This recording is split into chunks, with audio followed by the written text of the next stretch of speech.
And what is up, everybody? I know it's been a while since my last post and everything I've been trying to do. It has been it keeps being detained for this, that, the other reason. This is my new wakizashi, by the way. My last one, which I liked very much. I had to give it away, so no big deal. All right, okay. So last night was the season premiere of Lucha Underground. So season 4 has officially kicked off. I'm glad, with the exception of what they did with it last night. Not happy with it. It was cool to see, just not as good as it could have been, and not what it should have been, more than anything. For the first off, Dario Cueto is dead, but the actor who's playing Dario Cueto is now playing his father, Antonio Cueto, who is basically him with glaucoma in one eye and ridiculously long gray hair and a beard, which is like so ridiculously cheesy. And it's not done in Boyle Heights anymore. I don't know where they moved it to. Originally it was done in Boyle Heights. It looks like a completely different studio, which, mind you, they said they were going to do in season 2 that they couldn't do it in Boyle Heights, and that they needed to find a new location, only for the next 2 years do it in Boyle Heights in the exact same location. Now it's different. Now it almost feels like, I don't know if you guys remember Battle Dome, which was an American Gladiators successor.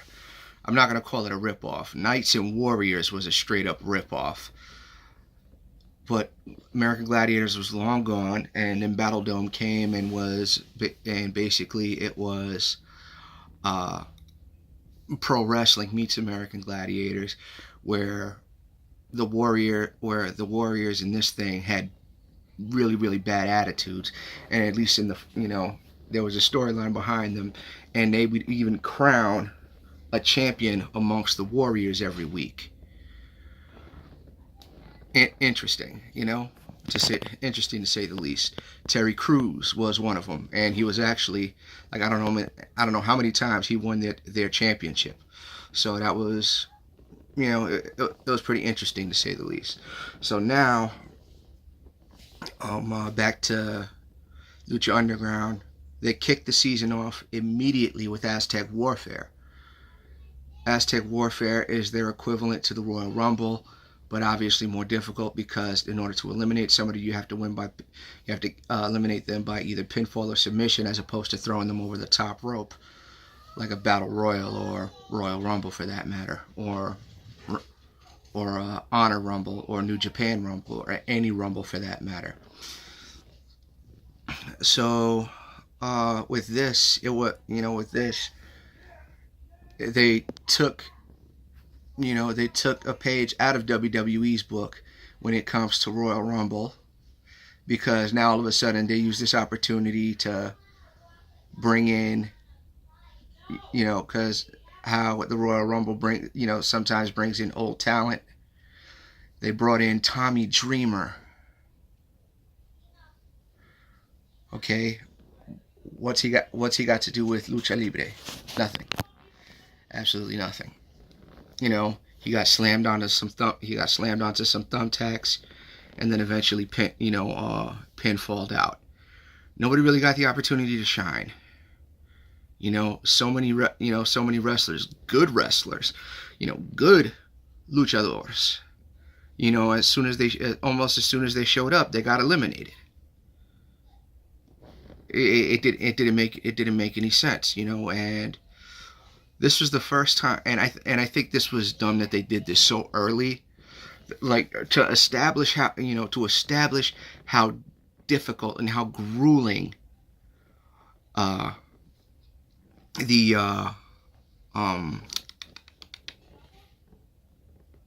Aztec Warfare is, the first Aztec Warfare, which was the best Aztec Warfare, that was to crown the first ever Lucha Underground champion. The second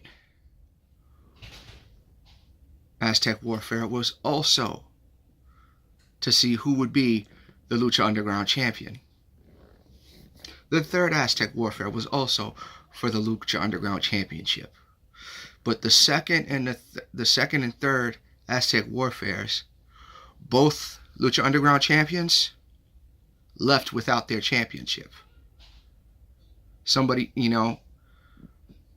nobody, no champion has gone into Aztec Warfare and retained the title. So you would think that to establish, this style of match, you would have the champion lose. The champion being Pentagon Dark, Pentagon Junior, Pentagon Cero Miedo, whatever he goes by in the rest of the world. So I am, they had him retain the title. I got nothing against him as a worker. He's a great worker, but why did you choose to do this so freaking early? Not to mention, it's like you kicked off the season. I understand you started the season late and everything like that, because normally Ultima Lucha is supposed to be around the summertime, but it's already summer. It's already summer, and you kicked off the season with Aztec Warfare, and then you have the first ever champion retain his title in Aztec Warfare entirely too soon.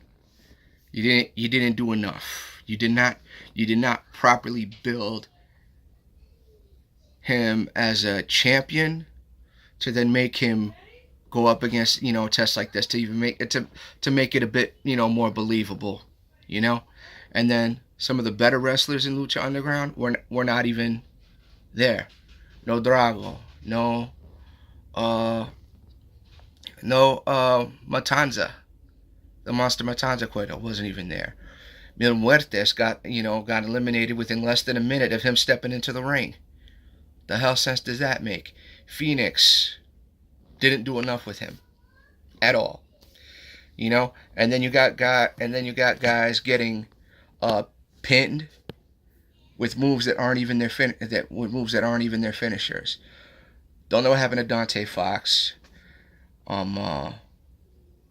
Angelico disappears again. No Ivelisse. No Sexy Star. Granted, I think everybody's hating on Sexy Star because of the match she did where she actually hurt Rosemary from TNA in some match at AAA, where I don't 100% remember what exactly happened. All I know is that I think somebody else was hitting her with stiff shots. Then she comes out and just literally breaks Rosemary's arm. So is Sexy Star coming back to Lucha Underground? I don't know. Where the hell is Ivelisse?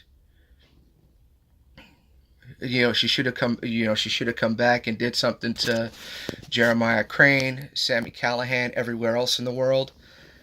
Because now apparently a bunch of the guys from Lucha Underground, they're also in TNA or Global Force, Global Impact, whatever the hell they're called now. And it's tough for me to try to stay interested in something like this, especially when this is how you kick the season off. It was pretty whack. I wasn't too thrilled with it. Next week is gonna be Matanza Cueto versus Pentagon Dark for the first, I mean, not for the first ever, I'm tired, bear with me, for the Lucha Underground Championship. Seen it before. Only difference was Matanza was champion at the time. Now it's like, because if not for Dario interfering, Pentagon was manhandling him. So if not for Dario interfering, Pentagon would have won the championship in the, in Ultima Lucha Dos, as opposed to stealing it from, stealing it from Prince Puma, Ricochet, now in WWE's NXT, who were, introduced for the sole purpose of showing how small he is and just being thrown around like a ping pong ball by the two big dudes in the ladder match for the North American for their first ever North American championship. I don't know why Ricochet, I don't know why you did that to yourself.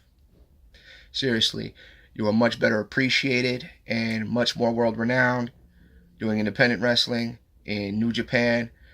You could have tried for the IWG if you could have tried for the IWGP.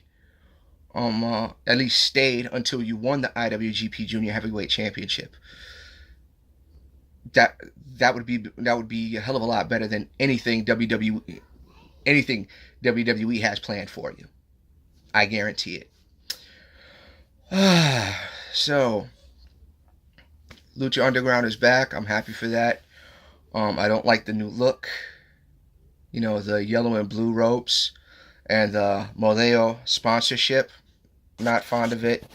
The sliding doors with the smoke coming through. Don't know what's up with that. I'm done talking. You guys have a good night.